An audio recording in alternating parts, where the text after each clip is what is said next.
جو چوتھا قتل ہے پاکستان کی تاریخ کا، اس نے پاکستان کو تھوڑی دیر کے لیے ہلا کے رکھ دیا تھا۔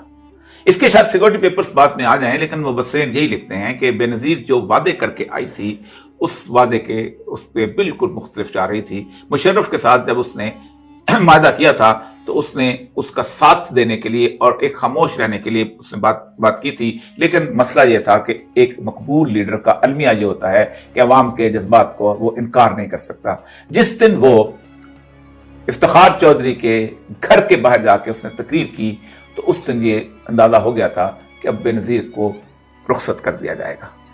پہلے اس کے آنے سے وقت تھی، اس کی صورتحال یہ تھی کیونکہ وہاں پر بھی اس نے ایک دو انٹرویوز ایسے دیے تھے جس میں اس نے کہا تھا کہ میں اس دفعہ اپنے آپ کو ایک بدلی ہوئی بے نظیر نظر آئے گی، اور میں اب اس جو میرا زندگی کا وقت رہ گیا میں اس پاکستان کی خدمت کرنا چاہتا ہوں۔ لیکن اس دوران اب شاید سیکورٹی پیپرز آئے تو شاید اندازہ ہو جائے کہ